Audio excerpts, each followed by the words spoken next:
What if I told you that rejection is actually a good thing? Or that failing at something means you are on the right track?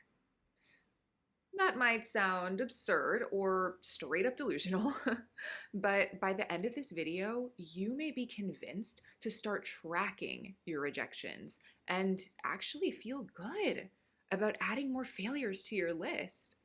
The stories we tell ourselves matter. The meaning we make of our lives and how we feel about ourselves depends entirely on how we frame our experiences. Rather than deriving from some objective external reality or what actually happens, our framing comes from the beliefs we hold and the narratives that we tell ourselves. There's a lot we can't control in life, but fortunately, we can always choose what frame we use. Okay, so at this point, some of you might be a little skeptical. You might be saying to yourself, how powerful is this framing business really? I mean, what could a couple of words do, some affirmations? What kind of change could this really make in my life? Well, as a fellow skeptic, I come bearing receipts. These receipts come from psychological science. That's what my background is in, and that's where my appreciation for the power of framing was born. So when I was an undergrad at Stanford, I worked as a research assistant in Dr. Ali Crumb's Mind and Body Lab. She is a pioneer in mindset research, which explores how our beliefs, our assumptions, and our expectations impact our health, our well-being, and our lives. Numerous studies from her lab show that our mindsets are self-reinforcing. In other words, our beliefs shape our realities. What we think influences who we become. One powerful example of this phenomenon is from one of Dr. Crumb's landmark studies. In this study, she split 84 hotel maids into two groups, an informed group and a control group. She told only the informed group that their work cleaning hotel rooms counted as exercise. After 4 weeks, the informed group believed that they were exercising more than before the study started, even though they weren't actually engaging in any more physical activity. And importantly, because they held this belief, their physical health measurably improved compared to the control group. They lost weight, lowered their blood pressure, and so on. This is important. This means that framing their work as exercise made them healthier. Another body of research on performance anxiety conducted at Harvard Business School highlights the importance and impact of framing. These studies show that by simply reframing our nervous jitters as excitement, we actually feel more excited, we focus more on the benefits and potential positive outcomes of what we're about to do, and ultimately, we do a better job on the task at hand. Finally, research spearheaded by Dr. Carol Dweck, another Stanford psychologist, shows that academic performance too is influenced by students' beliefs about the source and nature of intelligence. Dweck coined the term growth mindset, in which intelligence is framed as something that can be developed with effort, an orientation towards learning, and a willingness to embrace change. This is contrasted with a fixed mindset, in which intelligence is framed as something one is either born with or not. When students learn to embrace a growth mindset, their grades improve and they enroll in advanced courses at a higher rate. These are just a few examples in the sea of evidence from psychological science showing that our thoughts shape reality. Clearly, our beliefs matter. Since my time in the psych research world, I've broadened my understanding of why framing is so powerful by integrating knowledge that lies at the intersection of quantum physics, spirituality, and consciousness studies. And this was a huge paradigm shift for me. Rather than merely filtering our view of reality, our thoughts literally help create reality. Theoretical physicist John Wheeler calls it the participatory universe. The physical reality we perceive out there is much more a part of us and much less physical than it seems. Underneath all the molecules, elements, atoms, and quarks, we and everything we perceive are composed of waves in a unified field of consciousness. It can be easy to forget, but we are deeply interconnected with each other and the world around us. If consciousness, rather than matter, is the real foundation of the universe, then this explains why framing matters. Our narratives and beliefs ripple out like waves into the unified field, shaping and shifting what we receive back as our subjective experience.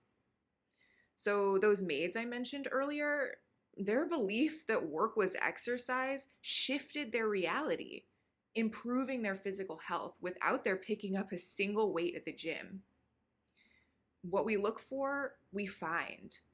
What we anticipate, we create. What we think, we become. The implications of this are pretty massive, both individually and for our world. For now, let's just focus on what this means for you. So here are some practical applications for your newfound knowledge of the power of framing. First, you can now turn failure into success. Here's how it works. Every time you try something new, apply for a job, ask someone out, and it doesn't go well, okay, let me first say that it's totally normal and human and, in fact, very healthy to feel disappointed or sad or whatever emotions organically come up.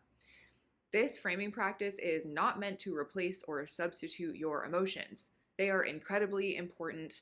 Please honor them. They matter. I'll be talking more in some future videos about internal family systems and how to kind of meet and honor all of the different parts and emotions that arise within you. So please don't substitute being a person with feelings with this practice. This is meant to kind of use alongside feeling your emotions.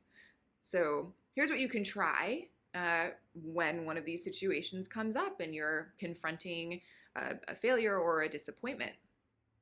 First of all, congratulate yourself for putting yourself out there and remind yourself that doing so is actually a sign that you believe in yourself. This is a good thing. Trying things, putting yourself out there, taking risks. This is like great evidence that you are your biggest fan. You believe in yourself. So congrats to you for trying. Literally, congratulations for trying. That's a big deal. Another thing you can do is reflect on something you learned from the experience and, importantly, bask in it. Learning is why we're all here. So it's amazing that you have tried something new and it hasn't gone well, because that means that you have learned something and you can apply that learning the next time. And maybe you'll fail again, and that's cool too. You'll learn something new. But learning is so important. We're literally here to try and fail things and learn from those failures. And so really put that intention into figuring out like what are the lessons you took away from this situation, and like pat yourself on the back for learning something new, because this makes you wiser and you'll be more prepared the next time. Another thing you can do is revel in the fact that you are making progress towards your goal. If you hadn't tried this new thing today, you would be in the exact same place as you were yesterday. So trying, no matter how it goes, is progress. It always counts as progress. And remember, progress doesn't have to look pretty. It often doesn't. I have this mantra that I tell myself sometimes, which is that all the greats start out as novices.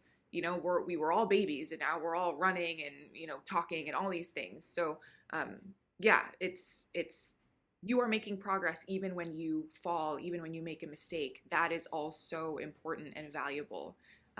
Progress does not have to look perfect or pretty, and embrace the mess. It's important. Finally, keep a list of your rejections. Put it somewhere visible. Hell, even set a goal for how many rejections you want to collect the next 6 months. The longer your list, the more evidence you have that you are brave, you are tough, and you believe in yourself. Each rejection you collect paves the path to your next big win.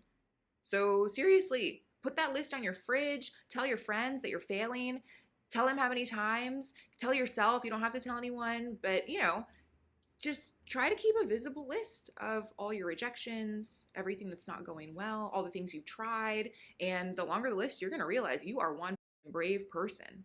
Speaking of bravery, have you ever considered that fear could actually be a sign that you're about to do something brave?